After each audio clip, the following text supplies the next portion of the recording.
Daniel. In the 3rd year of the reign of Jehoiakim king of Judah, Nebuchadnezzar king of Babylon came to Jerusalem and besieged it. And the Lord delivered Jehoiakim king of Judah into his hand, along with some of the articles from the temple of God. These he carried off to the temple of his God in Babylonia and put in the treasure house of his God. Then the king ordered Ashpenaz, chief of his court officials, to bring in some of the Israelites from the royal family and the nobility, young men without any physical defect, handsome, showing aptitude for every kind of learning, well-informed, quick to understand, and qualified to serve in the king's palace. He was to teach them the language and literature of the Babylonians. The king assigned them a daily amount of food and wine from the king's table.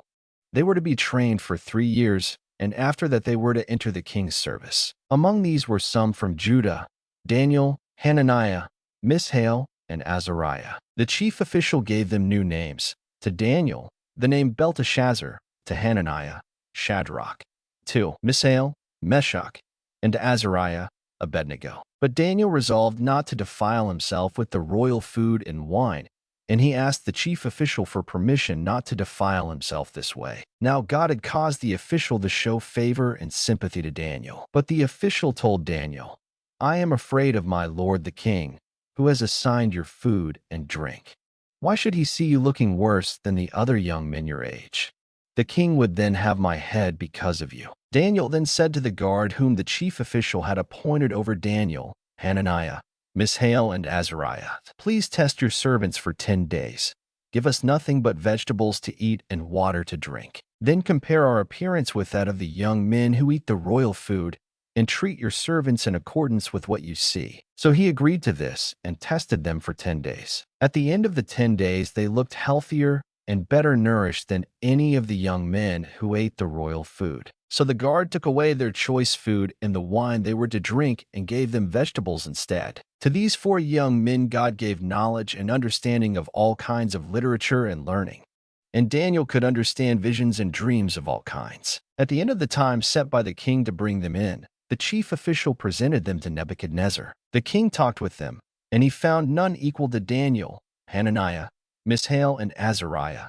So they entered the king's service. In every matter of wisdom and understanding about which the king questioned them, he found them 10 times better than all the magicians and enchanters in his whole kingdom. And Daniel remained there until the 1st year of King Cyrus.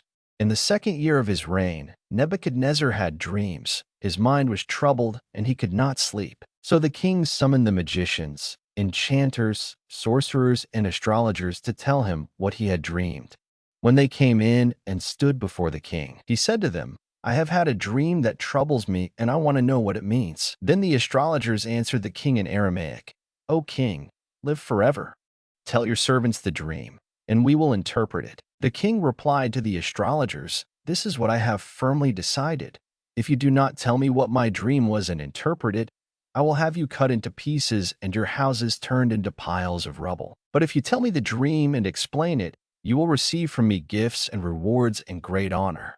So tell me the dream and interpret it for me." Once more they replied, "Let the king tell his servants the dream, and we will interpret it." Then the king answered, "I am certain that you are trying to gain time, because you realize that this is what I have firmly decided. If you do not tell me the dream, there is just one penalty for you. You have conspired to tell me misleading and wicked things, hoping the situation will change. So then, tell me the dream, and I will know that you can interpret it for me." The astrologers answered the king, "There is not a man on earth who can do what the king asks. No king, however great and mighty, has ever asked such a thing of any magician or enchanter or astrologer. What the king asks is too difficult. No one can reveal it to the king except the gods, and they do not live among men." This made the king so angry and furious that he ordered the execution of all the wise men of Babylon. So the decree was issued to put the wise men to death, and men were sent to look for Daniel and his friends to put them to death. When Arioch, the commander of the king's guard, had gone out to put to death the wise men of Babylon, Daniel spoke to him with wisdom and tact. He asked the king's officer, "Why did the king issue such a harsh decree?" Arioch then explained the matter to Daniel. At this, Daniel went into the king and asked for time, so that he might interpret the dream for him. Then Daniel returned to his house and explained the matter to his friends Hananiah, Mishael, and Azariah. He urged them to plead for mercy from the God of heaven concerning this mystery, so that he and his friends might not be executed with the rest of the wise men of Babylon. During the night, the mystery was revealed to Daniel in a vision. Then Daniel praised the God of heaven and said, "Praise be to the name of God forever and ever. Wisdom and power are his. He changes times and seasons. He sets up kings and deposes them. He gives wisdom to the wise and knowledge to the discerning. He reveals deep and hidden things. He knows what lies in darkness, and light dwells with him. I thank and praise you, O God of my fathers. You have given me wisdom and power. You have made known to me what we asked of you. You have made known to us the dream of the king." Then Daniel went to Arioch, whom the king had appointed to execute the wise men of Babylon, and said to him, "Do not execute the wise men of Babylon. Take me to the king, and I will interpret his dream for him." Arioch took Daniel to the king at once and said, "I have found a man among the exiles from Judah who can tell the king what his dream means." The king asked Daniel, also called Belteshazzar, "Are you able to tell me what I saw in my dream and interpret it?" Daniel replied, "No wise man, enchanter, magician, or diviner can explain to the king the mystery he is asked about. But there is a God in heaven who reveals mysteries. He has shown King Nebuchadnezzar what will happen in days to come. Your dream and the visions that pass through your mind as you lay on your bed are these. As you were lying there, O king, your mind turned to things to come, and the revealer of mysteries showed you what is going to happen. As for me, this mystery has been revealed to me, not because I have greater wisdom than other living men, but so that you, O king, may know the interpretation and that you may understand what went through your mind. You looked, O king, and there before you stood a large statue, an enormous, dazzling statue, awesome in appearance. The head of the statue was made of pure gold, its chest and arms of silver, its belly and thighs of bronze, its legs of iron, its feet partly of iron and partly of baked clay. While you were watching, a rock was cut out, but not by human hands. It struck the statue on its feet of iron and clay and smashed them. Then the iron, the clay, the bronze, the silver, and the gold were broken to pieces at the same time and became like chaff on a threshing floor in the summer. The wind swept them away without leaving a trace. But the rock that struck the statue became a huge mountain and filled the whole earth. This was the dream, and now we will interpret it to the king. You, O king, are the King of kings. The God of heaven has given you dominion and power and might and glory. In your hands he has placed mankind and the beasts of the field and the birds of the air. Wherever they live, he has made you ruler over them all. You are that head of gold. After you, another kingdom will rise, inferior to yours. Next, a third kingdom, one of bronze, will rule over the whole earth. Finally, there will be a fourth kingdom, strong as iron, for iron breaks and smashes everything, and as iron breaks things to pieces, so it will crush and break all the others. Just as you saw that the feet and toes were partly of baked clay and partly of iron. So this will be a divided kingdom, yet it will have some of the strength of iron in it, even as you saw iron mixed with clay. As the toes were partly iron and partly clay, so this kingdom will be partly strong and partly brittle. And just as you saw the iron mixed with baked clay, so the people will be a mixture and will not remain united, any more than iron mixes with clay. In the time of those kings, the God of heaven will set up a kingdom that will never be destroyed, nor will it be left to another people. It will crush all those kingdoms and bring them to an end, but it will itself endure forever. This is the meaning of the vision of the rock cut out of a mountain, but not by human hands, a rock that broke the iron, the bronze, the clay, the silver, and the gold to pieces. The great God has shown the king what will take place in the future. The dream is true and the interpretation is trustworthy. Then King Nebuchadnezzar fell prostrate before Daniel and paid him honor and ordered that an offering and incense be presented to him. The king said to Daniel, "Surely your God is the God of gods and the Lord of kings and a revealer of mysteries, for you were able to reveal this mystery." Then the king placed Daniel in a high position and lavished many gifts on him. He made him ruler over the entire province of Babylon and placed him in charge of all its wise men. Moreover, at Daniel's request, the king appointed Shadrach, Meshach, and Abednego administrators over the province of Babylon, while Daniel himself remained at the royal court. King Nebuchadnezzar made an image of gold, 90 feet high and 9 feet wide, and set it up on the plain of Dura in the province of Babylon. He then summoned the satraps, prefects, governors, advisors, treasurers, judges, magistrates, and all the other provincial officials to come to the dedication of the image he had set up. So the satraps, prefects, governors, advisors, treasurers, judges, magistrates, and all the other provincial officials assembled for the dedication of the image that King Nebuchadnezzar had set up, and they stood before it. Then the herald loudly proclaimed, "This is what you are commanded to do, O peoples, nations, and men of every language. As soon as you hear the sound of the horn, flute, zither, lyre, harp,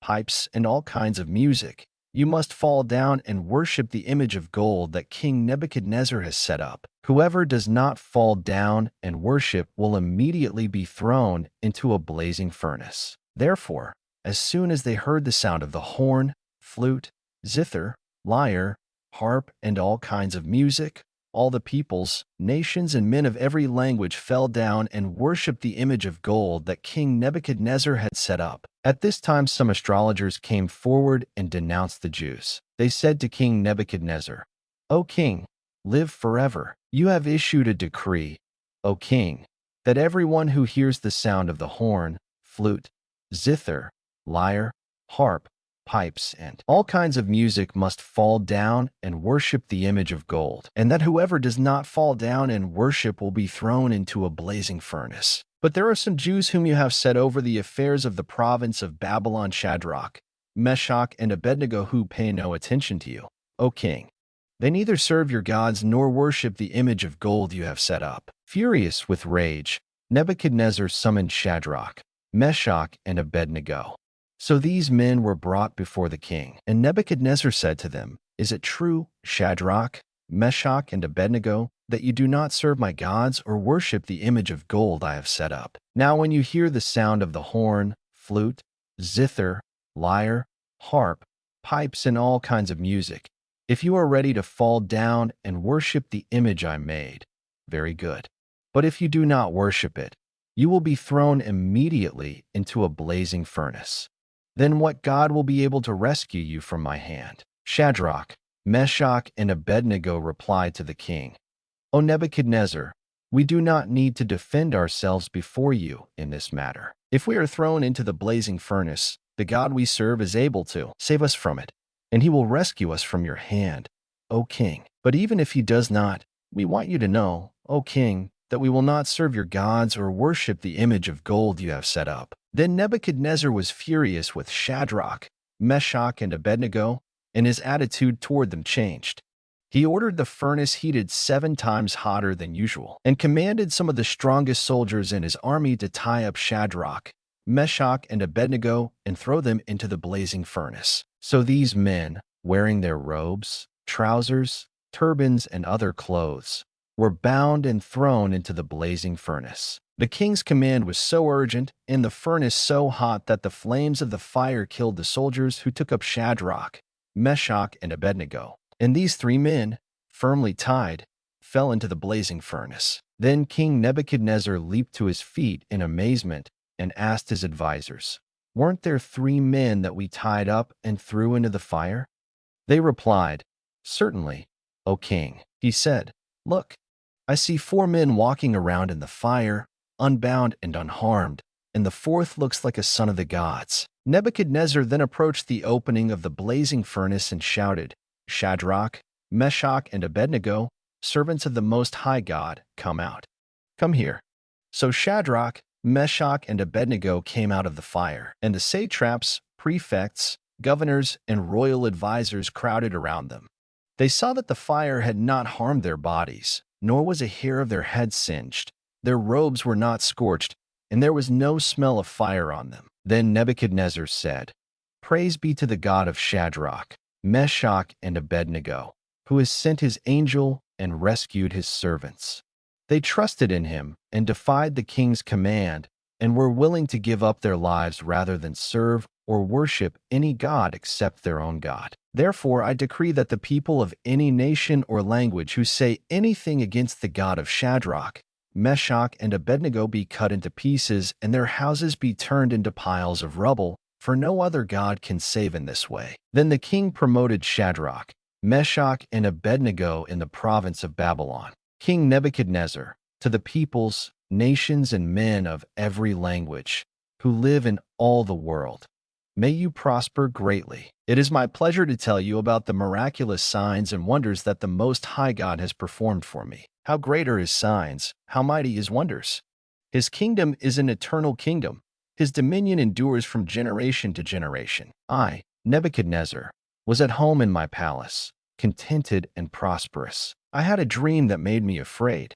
As I was lying in my bed, the images and visions that passed through my mind terrified me. So I commanded that all the wise men of Babylon be brought before me to interpret the dream for me. When the magicians, enchanters, astrologers, and diviners came, I told them the dream, but they could not interpret it for me. Finally, Daniel came into my presence, and I told him the dream. He is called Belteshazzar, after the name of my God, and the spirit of the holy gods is in him. I said, Belteshazzar, chief of the magicians, I know that the spirit of the holy gods is in you, and no mystery is too difficult for you. Here is my dream. Interpret it for me. These are the visions I saw while lying in my bed. I looked, and there before me stood a tree in the middle of the land. Its height was enormous. The tree grew large and strong, and its top touched the sky. It was visible to the ends of the earth. Its leaves were beautiful, its fruit abundant, and on it was food for all. Under it the beasts of the field found shelter, and the birds of the air lived in its branches. From it every creature was fed. In the visions I saw while lying in my bed, I looked, and there before me was a messenger, a holy one, coming down from heaven. He called in a loud voice, "Cut down the tree and trim off its branches, strip off its leaves and scatter its fruit. Let the animals flee from under it and the birds from its branches, but let the stump and its roots, bound with iron and bronze, remain in the ground, in the grass of the field. Let him be drenched with the dew of heaven, and let him live with the animals among the plants of the earth. Let his mind be changed from that of a man, and let him be given the mind of an animal, till 7 times pass by for him. The decision is announced by messengers. The holy ones declare the verdict, so that the living may know that the Most High is sovereign over the kingdoms of men, and gives them to anyone he wishes and sets over them the lowliest of men. This is the dream that I, King Nebuchadnezzar, had. Now, Belteshazzar, tell me what it means, for none of the wise men in my kingdom can interpret it for me. But you can, because the spirit of the holy gods is in you." Then Daniel, also called Belteshazzar, was greatly perplexed for a time, and his thoughts terrified him. So the king said, "Belteshazzar, do not let the dream or its meaning alarm you." Belteshazzar answered, "My lord, if only the dream applied to your enemies and its meaning to your adversaries. The tree you saw, which grew large and strong, with its top touching the sky, visible to the whole earth, with beautiful leaves and abundant fruit, providing food for all, giving shelter to the beasts of the field, and having nesting places in its branches for the birds of the air. You, O king, are that tree. You have become great and strong. Your greatness has grown until it reaches the sky, and your dominion extends to distant parts of the earth. You, O king, saw a messenger, a holy one, coming down from heaven and saying, 'Cut down the tree and destroy it, but leave the stump, bound with iron and bronze, in the grass of the field, while its roots remain in the ground. Let him be drenched with the dew of heaven. Let him live like the wild animals, until 7 times pass by for him.' This is the interpretation, O king, and this is the decree the Most High has issued against my lord the king. You will be driven away from people and will live with the wild animals. You will eat grass like cattle and be drenched with the dew of heaven. 7 times will pass by for you until you acknowledge that the Most High is sovereign over the kingdoms of men and gives them to anyone he wishes. The command to leave the stump of the tree with its roots means that your kingdom will be restored to you when you acknowledge that heaven rules. Therefore, O king, Be pleased to accept my advice. Renounce your sins by doing what is right, and your wickedness by being kind to the oppressed. It may be that then your prosperity will continue." All this happened to King Nebuchadnezzar. 12 months later, as the king was walking on the roof of the royal palace of Babylon, he said, "Is not this the great Babylon I have built as the royal residence by my mighty power and for the glory of my majesty?" The words were still on his lips when a voice came from heaven. "This is what is decreed for you. King Nebuchadnezzar, your royal authority has been taken from you. You will be driven away from people and will live with the wild animals. You will eat grass like cattle. 7 times will pass by for you until you acknowledge that the Most High is sovereign over the kingdoms of men and gives them to anyone he wishes." Immediately what had been said about Nebuchadnezzar was fulfilled. He was driven away from people and ate grass like cattle. His body was drenched with the dew of heaven until his hair grew like the feathers of an eagle and his nails like the claws of a bird. At the end of that time, I, Nebuchadnezzar, raised my eyes toward heaven, and my sanity was restored. Then I praised the Most High. I honored and glorified him who lives forever. His dominion is an eternal dominion. His kingdom endures from generation to generation. All the peoples of the earth are regarded as nothing. He does as he pleases with the powers of heaven and the peoples of the earth. No one can hold back his hand or say to him, "What have you done?" At the same time that my sanity was restored, my honor and splendor were returned to me for the glory of my kingdom. My advisors and nobles sought me out, and I was restored to my throne and became even greater than before. Now I, Nebuchadnezzar, praise and exalt and glorify the King of heaven, because everything he does is right, and all his ways are just. And those who walk in pride, he is able to humble. King Belshazzar gave a great banquet for 1,000 of his nobles and drank wine with them. While Belshazzar was drinking his wine, he gave orders to bring in the gold and silver goblets that Nebuchadnezzar his father had taken from the temple in Jerusalem, so that the king and his nobles, his wives, and his concubines might drink from them. So they brought in the gold goblets that had been taken from the temple of God in Jerusalem, and the king and his nobles, his wives, and his concubines drank from them. As they drank the wine, they praised the gods of gold and silver, of bronze, iron, wood, and stone. Suddenly the fingers of a human hand appeared and wrote on the plaster of the wall, near the lampstand in the royal palace. The king watched the hand as it wrote. His face turned pale, and he was so frightened that his knees knocked together and his legs gave way. The king called out for the enchanters, astrologers, and diviners to be brought and said to these wise men of Babylon, "Whoever reads this writing and tells me what it means will be clothed in purple and have a gold chain placed around his neck, and he will be made the third highest ruler in the kingdom." Then all the king's wise men came in, but they could not read the writing or tell the king what it meant. So King Belshazzar became even more terrified, and his face grew more pale. His nobles were baffled. The queen, hearing the voices of the king and his nobles, came into the banquet hall. "O king, live forever," she said. "Don't be alarmed. Don't look so pale. There is a man in your kingdom who has the spirit of the holy gods in him. In the time of your father, he was found to have insight and intelligence and wisdom like that of the gods. King Nebuchadnezzar, your father the king, I say appointed him chief of the magicians, enchanters, astrologers, and diviners. This man Daniel, whom the king called Belteshazzar, was found to have a keen mind and knowledge and understanding, and also the ability to interpret dreams, explain riddles, and solve difficult problems.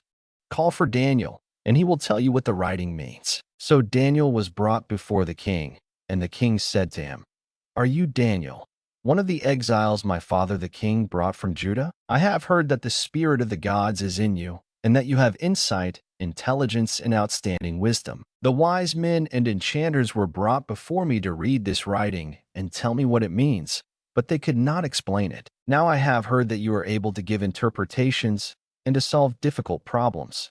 If you can read this writing and tell me what it means, you will be clothed in purple and have a gold chain placed around your neck, and you will be made the third highest ruler in the kingdom." Then Daniel answered the king, "You may keep your gifts for yourself and give your rewards to someone else. Nevertheless, I will read the writing for the king and tell him what it means. O king, the Most High God gave your father Nebuchadnezzar sovereignty and greatness and glory and splendor. Because of the high position he gave him, all the peoples and nations and men of every language dreaded and feared him. Those the king wanted to put to death, he put to death. Those he wanted to spare, he spared. Those he wanted to promote, he promoted. And those he wanted to humble, he humbled. But when his heart became arrogant and hardened with pride, he was deposed from his royal throne and stripped of his glory. He was driven away from people and given the mind of an animal. He lived with the wild donkeys and ate grass like cattle, and his body was drenched with the dew of heaven, until he acknowledged that the Most High God is sovereign over the kingdoms of men and sets over them anyone he wishes. But you, his son, O Belshazzar, have not humbled yourself, though you knew all this. Instead, you have set yourself up against the Lord of heaven. You had the goblets from his temple brought to you, and you and your nobles, your wives, and your concubines drank wine from them. You praised the gods of silver and gold, of bronze, iron, wood, and stone, which cannot see or hear or understand. But you did not honor the God who holds in his hand your life and all your ways. Therefore he sent the hand that wrote the inscription. This is the inscription that was written: Mean, mean, tekel, parsin. This is what these words mean. Mean, God has numbered the days of your reign and brought it to an end. Tekel, you have been weighed on the scales and found wanting. Peres, your kingdom is divided and given to the Medes and Persians. Then at Belshazzar's command, Daniel was clothed in purple, a gold chain was placed around his neck, and he was proclaimed the third highest ruler in the kingdom. That very night Belshazzar, king of the Babylonians, was slain, and Darius the Mede took over the kingdom at the age of 62. It pleased Darius to appoint 120 satraps to rule throughout the kingdom, with 3 administrators over them, one of whom was Daniel. The satraps were made accountable to them, so that the king might not suffer loss. Now Daniel so distinguished himself among the administrators and the satraps by his exceptional qualities that the king planned to set him over the whole kingdom. At this, the administrators and the satraps tried to find grounds for charges against Daniel in his conduct of government affairs, but they were unable to do so.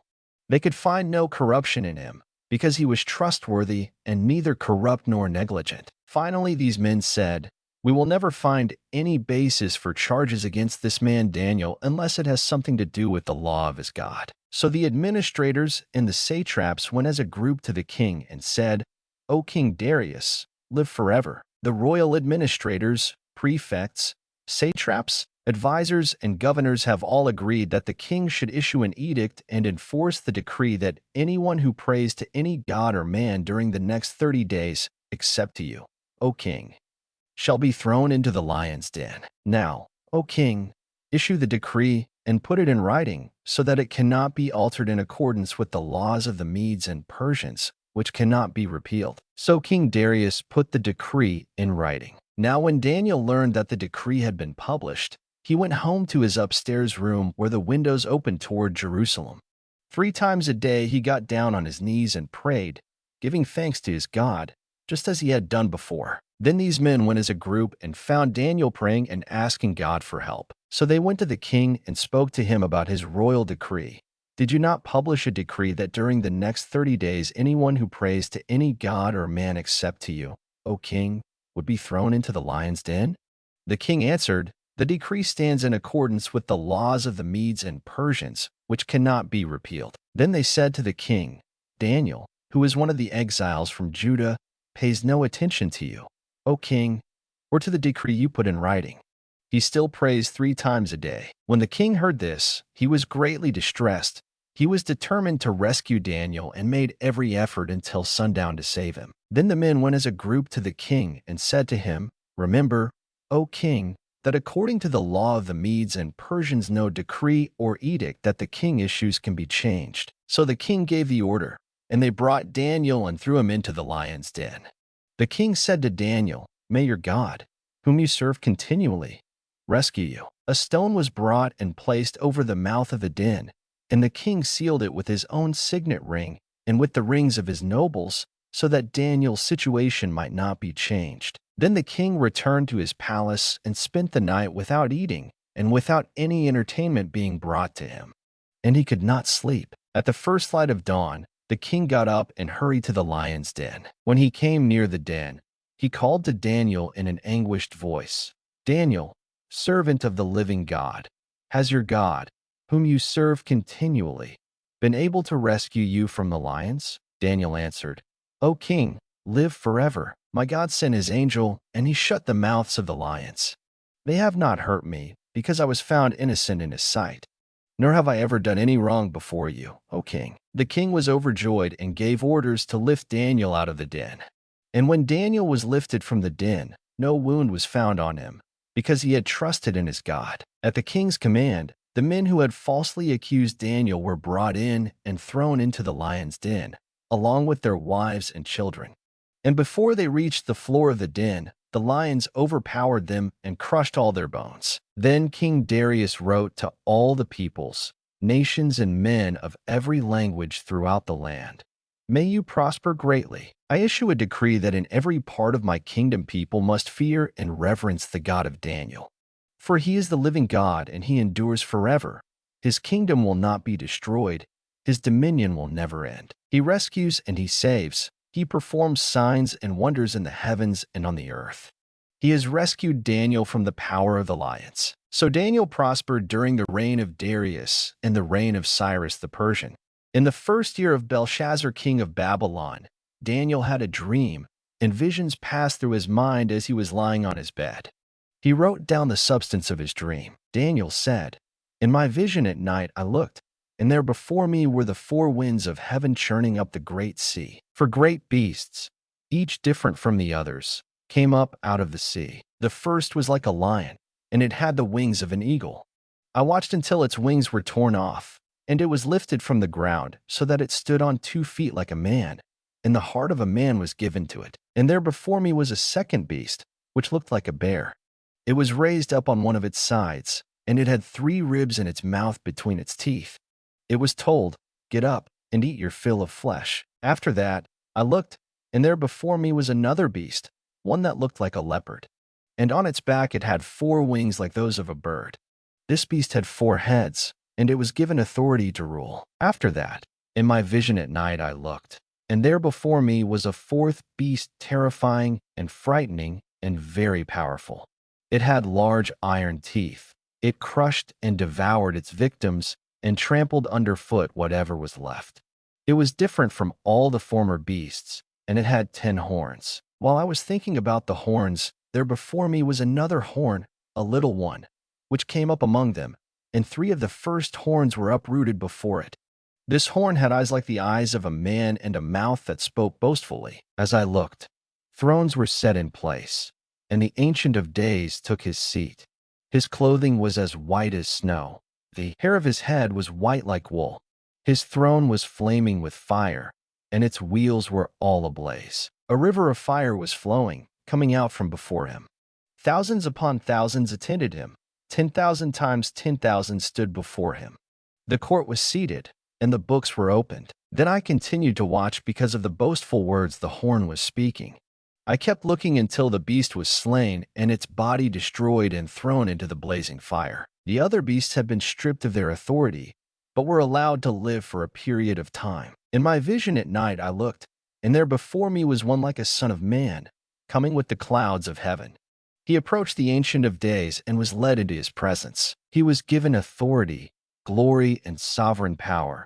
All peoples, nations, and men of every language worshipped him. His dominion is an everlasting dominion that will not pass away, and his kingdom is one that will never be destroyed. I, Daniel, was troubled in spirit, and the visions that passed through my mind disturbed me. I approached one of those standing there and asked him the true meaning of all this. So he told me and gave me the interpretation of these things. The 4 great beasts are 4 kingdoms that will rise from the earth. But the saints of the Most High will receive the kingdom and will possess it forever, yes, forever and ever. Then I wanted to know the true meaning of the 4th beast, which was different from all the others and most terrifying. With its iron teeth and bronze claws, the beast that crushed and devoured its victims and trampled underfoot whatever was left. I also wanted to know about the 10 horns on its head and about the other horn that came up, before which 3 of them fell, the horn that looked more imposing than the others, and that had eyes and a mouth that spoke boastfully. As I watched, this horn was waging war against the saints and defeating them, until the Ancient of Days came and pronounced judgment in favor of the saints of the Most High, and the time came when they possessed the kingdom. He gave me this explanation. The 4th beast is a 4th kingdom that will appear on earth. It will be different from all the other kingdoms and will devour the whole earth, trampling it down and crushing it. The 10 horns are 10 kings who will come from this kingdom. After them another king will arise, different from the earlier ones. He will subdue 3 kings. He will speak against the Most High and oppress his saints and try to change the set times and the laws. The saints will be handed over to him for a time, times and half a time, but the court will sit, and his power will be taken away and completely destroyed forever. Then the sovereignty, power, and greatness of the kingdoms under the whole heaven will be handed over to the saints, the people of the Most High. His kingdom will be an everlasting kingdom, and all rulers will worship and obey him. This is the end of the matter. I, Daniel, was deeply troubled by my thoughts, and my face turned pale, but I kept the matter to myself. In the 3rd year of King Belshazzar's reign, I, Daniel, had a vision, after the one that had already appeared to me. In my vision I saw myself in the citadel of Susa in the province of Elam. In the vision I was beside the Ulai Canal. I looked up, and there before me was a ram with 2 horns, standing beside the canal, and the horns were long. One of the horns was longer than the other, but grew up later. I watched the ram as he charged toward the west and the north and the south. No animal could stand against him, and none could rescue from his power. He did as he pleased and became great. As I was thinking about this, suddenly a goat with a prominent horn between his eyes came from the west, crossing the whole earth without touching the ground. He came toward the 2-horned ram I had seen standing beside the canal and charged at him in great rage. I saw him attack the ram furiously, striking the ram and shattering his 2 horns. The ram was powerless to stand against him. The goat knocked him to the ground and trampled on him, and none could rescue the ram from his power. The goat became very great, but at the height of his power his large horn was broken off, and in its place 4 prominent horns grew up toward the 4 winds of heaven. Out of one of them came another horn, which started small but grew in power to the south and to the east and toward the beautiful land. It grew until it reached the host of the heavens, and it threw some of the starry host down to the earth and trampled on them. It set itself up to be as great as the prince of the host. It took away the daily sacrifice from him, and the place of his sanctuary was brought low. Because of rebellion, the host of the saints and the daily sacrifice were given over to it. It prospered in everything it did, and truth was thrown to the ground. Then I heard a holy one speaking, and another holy one said to him, "How long will it take for the vision to be fulfilled, the vision concerning the daily sacrifice, the rebellion that causes desolation, and the surrender of the sanctuary and of the host that will be trampled underfoot?" He said to me, "It will take 2,300 evenings and mornings. Then the sanctuary will be reconsecrated." While I, Daniel, was watching the vision and trying to understand it, there before me stood one who looked like a man, and I heard a man's voice from the Ulai calling, "Gabriel, tell this man the meaning of the vision." As he came near the place where I was standing, I was terrified and fell prostrate. "Son of man," he said to me, "understand that the vision concerns the time of the end." While he was speaking to me, I was in a deep sleep, with my face to the ground. Then he touched me and raised me to my feet. He said, "I am going to tell you what will happen later in the time of wrath, because the vision concerns the appointed time of the end. The 2-horned ram that you saw represents the kings of Media and Persia. The shaggy goat is the king of Greece, and the large horn between his eyes is the first king. The 4 horns that replaced the one that was broken off represent 4 kingdoms that will emerge from his nation, but will not have the same power. In the latter part of their reign, when rebels have become completely wicked, a stern-faced king, a master of intrigue, will arise. He will become very strong, but not by his own power. He will cause astounding devastation and will succeed in whatever he does. He will destroy the mighty men and the holy people. He will cause deceit to prosper, and he will consider himself superior. When they feel secure, he will destroy many and take his stand against the Prince of Princes. Yet he will be destroyed, but not by human power. The vision of the evenings and mornings that has been given you is true, but seal up the vision, for it concerns the distant future. I, Daniel, was exhausted and lay ill for several days. Then I got up and went about the king's business. I was appalled by the vision. It was beyond understanding. In the first year of Darius son of Xerxes, a Mede by descent, who was made ruler over the Babylonian kingdom, in the first year of his reign, I, Daniel, understood from the scriptures, according to the word of the Lord given to Jeremiah the prophet, that the desolation of Jerusalem would last 70 years. So I turned to the Lord God and pleaded with him in prayer and petition and fasting and in sackcloth and ashes. I prayed to the Lord my God and confessed, O Lord, the great and awesome God, who keeps his covenant of love with all who love him and obey his commands. We have sinned and done wrong. We have been wicked and have rebelled. We have turned away from your commands and laws. We have not listened to your servants the prophets, who spoke in your name to our kings, our princes, and our fathers, and to all the people of the land. Lord, you are righteous. But this day we are covered with shame, the men of Judah and people of Jerusalem and all Israel, both near and far, in all the countries where you have scattered us because of our unfaithfulness to you. O Lord, we and our kings, our princes and our fathers are covered with shame because we have sinned against you. The Lord our God is merciful and forgiving, even though we have rebelled against him. We have not obeyed the Lord our God or kept the laws he gave us through his servants the prophets. All Israel has transgressed your law and turned away, refusing to obey you. Therefore the curses and sworn judgments written in the law of Moses, the servant of God, have been poured out on us, because we have sinned against you. You have fulfilled the words spoken against us and against our rulers by bringing upon us great disaster. Under the whole heaven, nothing has ever been done like what has been done to Jerusalem, just as it is written in the law of Moses. All this disaster has come upon us. Yet we have not sought the favor of the Lord our God by turning from our sins and giving attention to your truth. The Lord did not hesitate to bring the disaster upon us, for the Lord our God is righteous in everything he does. Yet we have not obeyed him. Now, O Lord our God, who brought your people out of Egypt with a mighty hand, and who made for yourself a name that endures to this day, we have sinned, we have done wrong. O Lord, in keeping with all your righteous acts, turn away your anger and your wrath from Jerusalem, your city, your holy hill.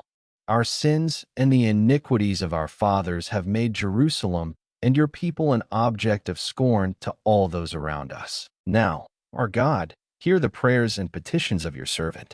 For your sake, O Lord, look with favor on your desolate sanctuary. Give ear, O God, and hear.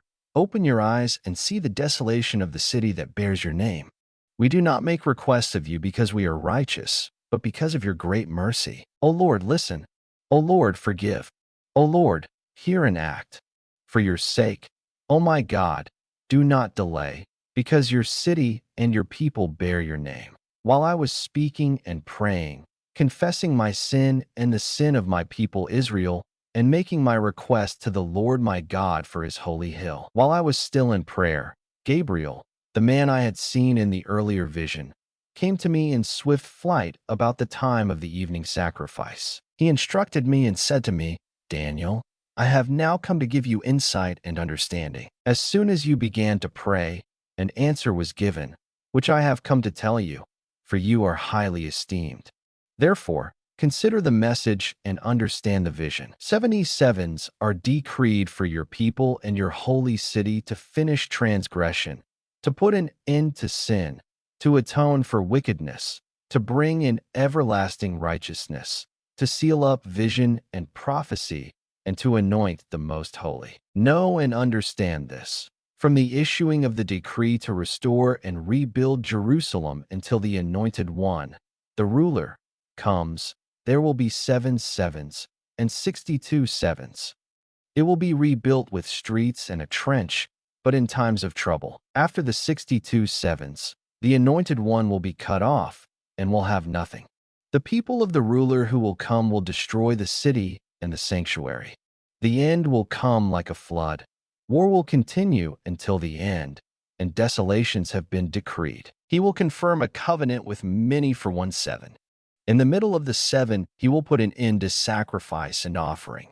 And on a wing of the temple he will set up an abomination that causes desolation until the end that is decreed is poured out on him. In the 3rd year of Cyrus king of Persia, a revelation was given to Daniel, who was called Belteshazzar. Its message was true, and it concerned a great war. The understanding of the message came to him in a vision. At that time I, Daniel, mourned for 3 weeks. I ate no choice food. No meat or wine touched my lips, and I used no lotions at all until the 3 weeks were over. On the 24th day of the 1st month, as I was standing on the bank of the great river, the Tigris, I looked up, and there before me was a man dressed in linen, with a belt of the finest gold around his waist. His body was like chrysolite, his face like lightning, his eyes like flaming torches, his arms and legs like the gleam of burnished bronze, and his voice like the sound of a multitude. I, Daniel, was the only one who saw the vision. The men with me did not see it, but such terror overwhelmed them that they fled and hid themselves. So I was left alone, gazing at this great vision. I had no strength left. My face turned deathly pale, and I was helpless. Then I heard him speaking, and as I listened to him, I fell into a deep sleep, my face to the ground. A hand touched me and set me trembling on my hands and knees. He said, Daniel, you who are highly esteemed, consider carefully the words I am about to speak to you, and stand up, for I have now been sent to you. And when he said this to me, I stood up trembling. Then he continued, Do not be afraid, Daniel. Since the first day that you set your mind to gain understanding and to humble yourself before your God, your words were heard, and I have come in response to them. But the prince of the Persian kingdom resisted me 21 days. Then Michael, one of the chief princes, came to help me, because I was detained there with the king of Persia. Now I have come to explain to you what will happen to your people in the future, for the vision concerns a time yet to come. While he was saying this to me, I bowed with my face toward the ground and was speechless. Then one who looked like a man touched my lips, and I opened my mouth and began to speak. I said to the one standing before me, I am overcome with anguish because of the vision, my Lord, and I am helpless. How can I, your servant, talk with you, my Lord? My strength is gone, and I can hardly breathe. Again the one who looked like a man touched me and gave me strength. Do not be afraid, O man highly esteemed, he said. Peace. Be strong now, be strong. When he spoke to me, I was strengthened and said, Speak, my Lord, since you have given me strength. So he said, Do you know why I have come to you? Soon I will return to fight against the prince of Persia, and when I go, the prince of Greece will come. But first I will tell you what is written in the book of truth. No one supports me against them except Michael, your prince. And in the 1st year of Darius the Mede, I took my stand to support and protect him. Now then, I tell you the truth. 3 more kings will appear in Persia, and then a 4th, who will be far richer than all the others. When he has gained power by his wealth, he will stir up everyone against the kingdom of Greece. Then a mighty king will appear, who will rule with great power and do as he pleases. After he has appeared, his empire will be broken up and parceled out toward the 4 winds of heaven. It will not go to his descendants, nor will it have the power he exercised, because his empire will be uprooted and given to others. The king of the south will become strong, but one of his commanders will become even stronger than he and will rule his own kingdom with great power. After some years, they will become allies. The daughter of the king of the south will go to the king of the north to make an alliance, but she will not retain her power, and he and his power will not last. In those days she will be handed over, together with her royal escort and her father and the one who supported her. One from her family line will arise to take her place. He will attack the forces of the king of the north and enter his fortress. He will fight against them and be victorious. He will also seize their gods, their metal images, and their valuable articles of silver and gold and carry them off to Egypt. For some years he will leave the king of the north alone. Then the king of the north will invade the realm of the king of the south, but will retreat to his own country. His sons will prepare for war and assemble a great army, which will sweep on like an irresistible flood and carry the battle as far as his fortress. Then the king of the south will march out in a rage and fight against the king of the north, who will raise a large army, but it will be defeated. When the army is carried off, the king of the south will be filled with pride and will slaughter many thousands, yet he will not remain triumphant. For the king of the north will muster another army, larger than the first, and after several years, he will advance with a huge army fully equipped. In those times many will rise against the king of the south. The violent men among your own people will rebel in fulfillment of the vision, but without success. Then the king of the north will come and build up siege ramps and will capture a fortified city. The forces of the south will be powerless to resist. Even their best troops will not have the strength to stand. The invader will do as he pleases. No one will be able to stand against him. He will establish himself in the beautiful land and will have the power to destroy it. He will determine to come with the might of his entire kingdom and will make an alliance with the king of the south. And he will give him a daughter in marriage in order to overthrow the kingdom, but his plans will not succeed or help him. Then he will turn his attention to the coastlands and will take many of them. But a commander will put an end to his insolence and will turn his insolence back upon him. After this, he will turn back toward the fortresses of his own country, but will stumble and fall, to be seen no more. His successor will send out a tax collector to maintain the royal splendor. In a few years, however, he will be destroyed, yet not in anger or in battle. He will be succeeded by a contemptible person who has not been given the honor of royalty. He will invade the kingdom when its people feel secure, and he will seize it through intrigue. Then an overwhelming army will be swept away before him. Both it and a prince of the covenant will be destroyed. After coming to an agreement with him, he will act deceitfully, and with only a few people he will rise to power. When the richest provinces feel secure, he will invade them and will achieve what neither his fathers nor his forefathers did. He will distribute plunder, loot, and wealth among his followers. He will plot the overthrow of fortresses, but only for a time. With a large army, he will stir up his strength and courage against the king of the south. The king of the south will wage war with a large and very powerful army, but he will not be able to stand because of the plots devised against him. Those who eat from the king's provisions will try to destroy him. His army will be swept away, and many will fall in battle. The two kings, with their hearts bent on evil, will sit at the same table and lie to each other, but to no avail, because an end will still come at the appointed time. The king of the north will return to his own country with great wealth, but his heart will be set against the holy covenant. He will take action against it and then return to his own country. At the appointed time, he will invade the south again, but this time the outcome will be different from what it was before. Ships of the western coastlands will oppose him, and he will lose heart. Then he will turn back and vent his fury against the holy covenant. He will return and show favor to those who forsake the holy covenant. His armed forces will rise up to desecrate the temple fortress and will abolish the daily sacrifice. Then they will set up the abomination that causes desolation. With flattery, he will corrupt those who have violated the covenant, but the people who know their God will firmly resist him. Those who are wise will instruct many, though for a time they will fall by the sword, or be burned, or captured, or plundered. When they fall, they will receive a little help, and many who are not sincere will join them. Some of the wise will stumble, so that they may be refined, purified, and made spotless until the time of the end, for it will still come at the appointed time. The king will do as he pleases. He will exalt and magnify himself above every god and will say unheard of things against the God of gods. He will be successful until the time of wrath is completed, for what has been determined must take place. He will show no regard for the gods of his fathers or for the one desired by women, nor will he regard any god, but will exalt himself above them all. Instead of them, he will honor a god of fortresses. A god unknown to his fathers he will honor with gold and silver, with precious stones and costly gifts. He will attack the mightiest fortresses with the help of a foreign god and will greatly honor those who acknowledge him. He will make them rulers over many people and will distribute the land at a price. At the time of the end, the king of the south will engage him in battle, And the king of the north will storm out against him with chariots and cavalry and a great fleet of ships. He will invade many countries and sweep through them like a flood. He will also invade the beautiful land.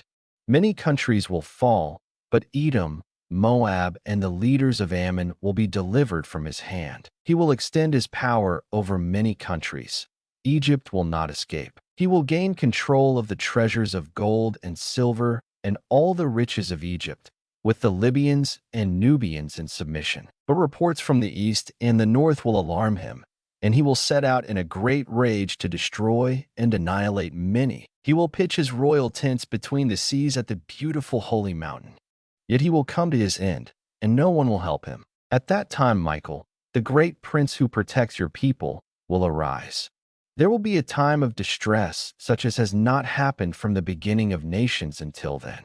But at that time your people, everyone whose name is found written in the book, will be delivered. Multitudes who sleep in the dust of the earth will awake, some to everlasting life, others to shame and everlasting contempt. Those who are wise will shine like the brightness of the heavens, and those who lead many to righteousness, like the stars forever and ever. But you, Daniel, close up and seal the words of the scroll until the time of the end.